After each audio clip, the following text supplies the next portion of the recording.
Welcome back नाजरीन। अब हमें ज्वाइन किया है जनाब फवाद चौधरी साहब ने, सीनियर सियासतदान हैं। मिलिट्री कोर्ट्स में सिविलियन का ट्रायल और इन्हीं टॉपिक्स के ऊपर रात की पाकिस्तान की रिटेलिएशन, इन्हीं टॉपिक्स पे बात करते हैं। अस्सलाम वालेकुम फवाद साहब। मेहरबानी। सर, कल की रात जो हिंदुस्तान की जानिब से दरअंदाजी की कोशिश की गई, ऑब्वियसली हमारी फोर्सेस ने बड़ा रिस्पॉन्ड किया, टाइमली रिस्पॉन्ड किया, पूरी कौम मुत्तहिद थी। How do you see all that sir? देखिए, ये तो आपको पता ही है, आपके प्रोग्राम में भी पहले मैंने ये कहा था कि ये तो इमिनेंट है, वॉर तो होनी है और इंडिया ने अटैक जो है वो करना है। नरेंद्र मोदी जब से ये इलेक्शन जीते हैं उसके बाद से उनकी कोशिश यही रही है कि इस रीजन में जो है वो मामलात को बड़ा किया जाए। इसका जो असल ताल्लुक है सारे मामले का वो तो इंडिया की डोमेस्टिक पॉलिटिक्स से है, हम्म। जहाँ पे हिंदू महासभा जो है वो इतनी मजबूत हो गई है कि उसको खुश करने के लिए नरेंद्र मोदी को इस तरह के इकदाम जो हैं हम्म। वो करने पड़ते हैं। हम्म। अब जो पहलगाम का वाकया हुआ उसके ऊपर जिस तरीके से उन्होंने रिएक्ट किया, पाकिस्तान पे ऊपर इल्जामात लगाए और उसको उन्होंने इतना बड़ा वो कर दिया था वाकये को कि उनके पास भी कोई और चांस नहीं था सिवाय इसके कि वो हम्म। पाकिस्तान के ऊपर हमला करते। हम्म। अब वो उन्होंने जिस तरीके से हमला किया है उसके बाद जिस तरह से पाकिस्तान की एयरफोर्स ने उसको जवाब दिया, हम्म। आई थिंक बड़ा कमेंडेबल जवाब था और हम्म। 5 जहाज उनके जो हैं वो मार गिराए गए। हम्म। जिससे एक जाहिर है कि हम पहले ही जिस तरह एक दफा परवेज मुशर्रफ साहब ने कहा था कि देखिए हम भूटान नहीं है, हम्म। पाकिस्तान कोई ये तो नहीं है कि एक ऐसा मुल्क है जिसके पास कोई इंफ्रास्ट्रक्चर नहीं है या हम्म। जवाब नहीं देगा। हम्म। तो जो भरपूर जवाब है वो उनको मिला है, हम्म। लेकिन अभी भी जाहिर है कि हमारा ये जो अभी जवाब है हम्म। ये डिफेंसिव पोजीशन में हुआ है। हम्म। ऑफेंसिव पोजीशन में तो हम अभी गए नहीं हैं। हम्म। और अब लेट्स सी, आज नेशनल सिक्योरिटी जो कमेटी की मीटिंग हुई है हम्म। उसमें उन्होंने फौज को इख्तियार जो है वो दे दिया है हम्म। और अब फौज ने जाहिर chairman joint chiefs of staff और जो पाकिस्तान की अफवाज के सरबराहान हैं वो हम्म। फैसला करेंगे कि इसको रिटेलिएट कब और कैसे और किस जगहों के ऊपर जो है वो करना है। बात साहब, इसी तरफ मैं आ रहा था, मेरा अगला क्वेश्चन भी यही था। ख्वाजा आसिफ की स्टेटमेंट देखें तो उसमें यही है कि इख्तियारात दे दिए गए हैं, अफवाज पाकिस्तान जवाबी कार्रवाई के मुकम्मल इख्तियारात उनके पास हैं और वो देखेंगे what to do next. Rana Sanaullah sahab की स्टेटमेंट इससे थोड़ी सी मुख्तलिफ है। वो कहते हैं कि जनाब हमने दुनिया को ये कह दिया है कि अगर इससे ज़्यादा दरअंदाजी हिंदुस्तान नहीं करेगा तो हम जिम्मेदार स्टेट होते हुए इससे आगे नहीं करेंगे। फिर शहबाज शरीफ साहब की स्पीच असेंबली के फ्लोर से उन्होंने तो कौम को मुबारकबाद भी दे दी कि we have responded, we have retaliated and वो थोड़ा सा जो बयानात हैं उनमें तजाद है तीनों के। तजाद भी है और शहबाज शरीफ साहब के बयान तो बहुत कमजोर हैं।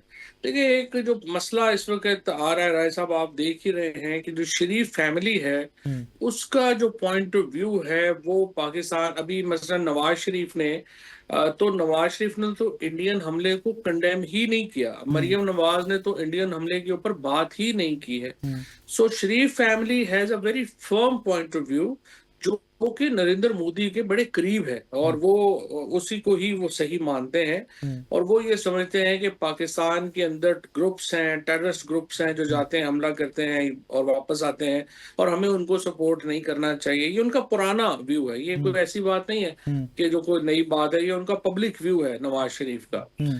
मसला ये है कि नवाज शरीफ बिल्कुल ये बात ना वो पढ़ते हैं, ना उनको कोई हिस्ट्री का पता है, ना वो ये चीजें जो है उनके ऊपर कोई गौर करते हैं कि हम्म। आखिर ये जो मामला माजी में भी हुआ है, कारगिल के ऊपर आप रोज बात करते हैं, सियाचिन क्या था? हम्म। क्या सियाचिन में इंडिया ने अपनी फोर्सेस ने दखल कर दी थी हम्म। और हम्म। एलओसी के ऊपर? इससे हम्म। बाद अगर जो है वो मुंबई अटैक्स में बड़ा जुल्म हुआ तो जो यहाँ पे कुलभूषण यादव क्या यहाँ पे टॉफियां बेच रहा था? हम्म। तो ये देखिए, ये एक बड़ी कॉम्प्लेक्स हिस्ट्री है जिसकी नवाज शरीफ साहब जो है वो उसको पूरा अप्रिशिएट नहीं करते और ये पाकिस्तान को बहुत नुकसान हो रहा है इस वक्त कि कैसा लीडरशिप पाकिस्तान के ऊपर है, जो फ्रेंकली पाकिस्तानी कौम की जो एस्पिरेशंस हैं, जो उमंगे हैं, जो उनके जज्बात हैं, उनको वो रिप्रेजेंट नहीं कर रही। हम्म। और बहुत फासला है इस वक्त नवाज शरीफ, शहबाज शरीफ और मरियम नवाज के पॉइंट ऑफ व्यू में और पाकिस्तान की अफवाज और पाकिस्तान की कौम के व्यू।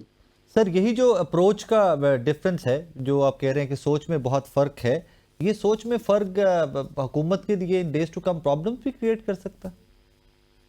अभी तो एक मुश्तरका एनिमी है ना जी, इमरान खान की सूरत में, हम्म। जिसके ऊपर जो है वो आपने देखा ही है कि इतनी तवज्जो है कि आप बिल्कुल जंग के दरमियान में भी आप सुप्रीम कोर्ट जो है उसको कह रहे हैं और उससे अहकामात ले रहे हैं कि आप किस तरह से और इमरान खान और पीटीआई को स्क्वीज कर सकते हैं, हम्म। उन्हें किस तरह और दबा सकते हैं। हम्म। सो अभी जो है अगर आप कहें कि इंडिया पे तवज्जो ज्यादा है या इमरान खान पे तवज्जो ज्यादा है, हम्म। तो पाकिस्तान में हर शख्स ये महसूस करेगा कि इंडिया से ज्यादा इमरान खान के ऊपर जो है वो तवज्जो है, और उनको काउंटर करना, उनको स्क्वीज करना सियासी तौर के ऊपर और निशाना बनाना ज्यादा बड़ी प्रायोरिटी है हुकूमत के लिए, अरबाब इक़्तिदार के लिए इंडिया से।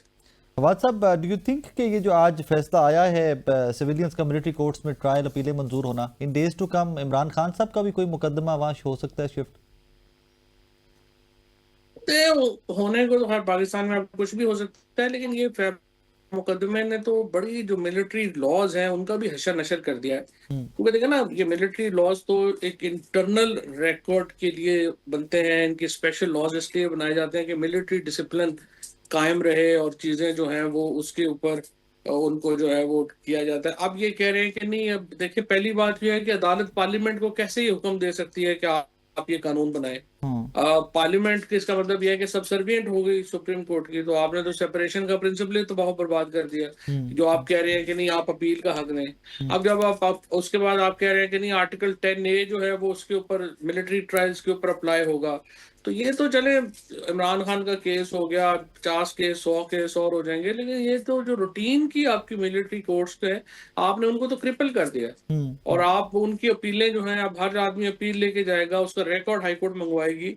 आई थिंक मिलिट्री को एज एन इंस्ट्रूमेंट बड़ा नुकसान होगा इस सियासी फैसले का, जो जाहिर है कि कॉन्स्टिट्यूशनल कोर्ट से तो लिया गया है इमरान खान ही को जो है वो मजा चखाने के लिए या लोगों को मजा चखाने के लिए। अब 3 साल हो गए हैं, लेट्स सी। इमरान खान का अभी भी वैसे मुझे इम्कान कम लगता है, क्योंकि इसके ऊपर काफी इंटरनेशनल ह्यू एंड क्राई आएगा, और फिर जो हमारा GSP+ स्टेटस वगैरह है हाँ। उसके ऊपर भी अभी भी मेरा ख्याल है काफी इसके ऊपर निशान आ जाएगा। हाँ। It won't be easy to implement.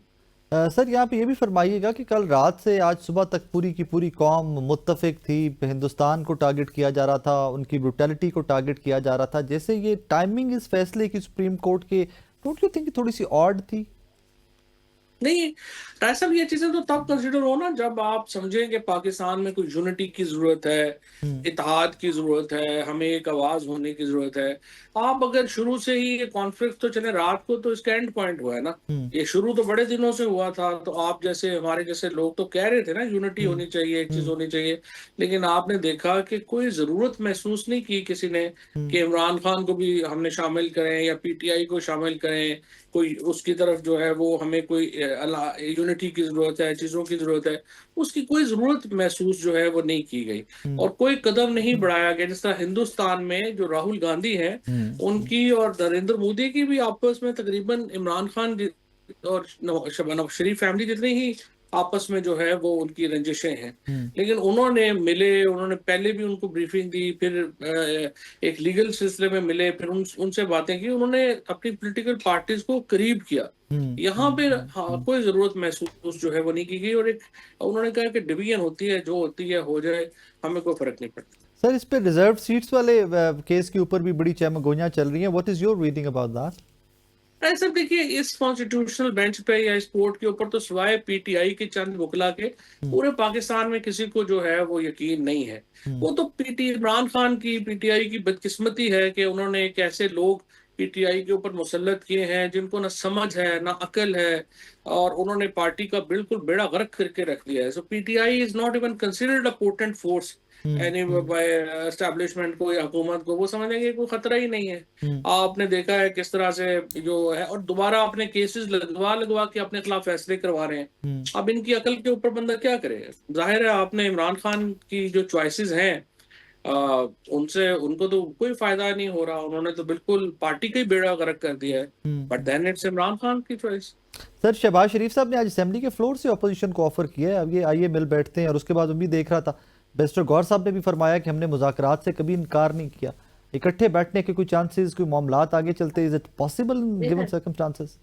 पिछली दफा जब शहबाज शरीफ साहब ने ये तकरीर की थी तो अगले दिन बुशरा बीबी को गिरफ्तार कर दिया गया था। आई रिमेंबर आज शहबाज शरीफ साहब ने उस वक्त ऑफर की है जब मिलिट्री ट्रायल जो हैं वो आपने अलाउ करवानी है, और अब आप जो है वो कल परसों ये अपनी सीटें जो हैं वो ले लेंगे। तो शहबाज शरीफ साहब की जो बातें हैं उनके ऊपर आज तक तो हमेशा उलट हुआ है जो शहबाज शरीफ ने कहा है। तो मुझे नहीं पता कि शहबाज शरीफ साहब के ऊपर गौहर साहब को एतमाद होगा, उनके और जो वकील हैं उनको एतमाद होगा।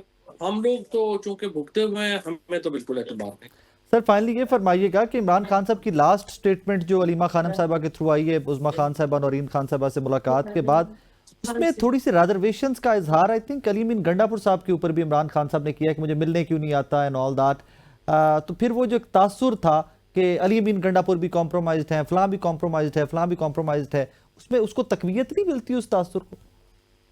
वो तो पीटीआई में रवाज है, वो हर एक को कंप्रोमाइज करार दे दें ताकि कोई आदमी खड़ा ही ना हो सके। ये तो तहरीके तहफ़्फ़ुज़ सलमान राजा चल रही है पीटीआई में इस वक्त, जिसके नतीजे में पूरी पार्टी का बेड़ा गर्क कर दिया गया है। सो जो अलीमा बीबी तो मिली ही नहीं उन्हें, वो तो दोनों बहनों को चाहिए था कि वो प्रेस कॉन्फ्रेंस करती जो मिल के आई थी। अलीमा बीबी को तो बात नहीं हुई कि उन्होंने क्या कहा क्या नहीं कहा। तो वो ठीक है, वो सलमान राजा की प्रोटेक्शन इंपॉर्टेंट होगी पार्टी के लिए, बट फैक्ट इज के पार्टी का तो उड़ा के रख दिया आपने। अली अमीन गंडापुर चीफ मिनिस्टर है खैबर पख्तूनख्वा के, उनको आपने इतना कमजोर कर दिया है। सारा 21 लोग हैं पॉलिटिकल कमेटी में, आप जानते हैं 21 के 21 लोग जो हैं वो एक दूसरे से लड़ रहे हैं। यानी अगर आप एक को कहें ना कि एक को साथ मिला लो, वो भी नहीं है कोई कि एक भी साथ मिला रहे, तो बिल्कुल बैठा दिया उन्होंने सारा। सलमान अकरम राजा साहब तो कहते हैं तहरीक इंसाफ का वोटर, तहरीक इंसाफ का सपोर्टर निकलते ही नहीं है, हम तहरीक कौन सी चलाएं इमरान खान साहब की रिहाई के लिए।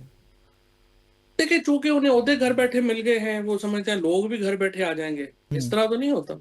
पॉलिटिकल लीडरशिप एक तहरीक तो एक कल्मिनेशन होती है एक बड़ी स्ट्रैटेजी की। आपकी स्ट्रैटेजी है नहीं है, कुछ ना आपको पता है ना कुछ करने का। और हमने जो अलायंस की एक बात चलाई थी वो अलायंस इन्होंने बैठा दिया। मौलाना फजलुर रहमान जो है वो बिल्कुल अलहदा होकर खड़े हो गए हैं, बाकी सारी पार्टीज अलहदा खड़ी हो गई हैं। सो इनको पता ही नहीं है क्या करना है क्या नहीं। अपनी पार्टी के अंदर इन्होंने इतने धड़े बना दिए, इतने ग्रुप बना दिए। लेकिन देखिए ये फैसले इमरान खान जब तक नहीं रियलाइज करेंगे, और मैं तो बड़ा वाज़ेह हूँ कि इस लीडरशिप के साथ इमरान खान के बाहर आने का कोई चांस नहीं। Sir my final question, near future में 2 महीने 4 महीने 6 महीने इमरान खान साहब जेल से बाहर आते दिखाई दे रहे हैं? इस लीडरशिप के साथ कैसे बाहर आएंगे? देखिए ना, आप इमरान खान बाहर आएंगे अगर इंटरनल प्रेशर हो या एक्सटर्नल प्रेशर हो या कोई जुडिशरी का प्रेशर हो। आपके ऊपर कोई प्रेशर ही नहीं है तो कोई क्यों निकालेगा? सवाल तो ये है ना। तो नियर फ्यूचर में दैट इज आप देखते नहीं है उसको? इस लीडरशिप के होते हुए तो मैं नहीं देखता। अगर खान साहब ने अपने 600 साल जाया किए इनके ऊपर, आप देख लें कितनी देर और जाया करता।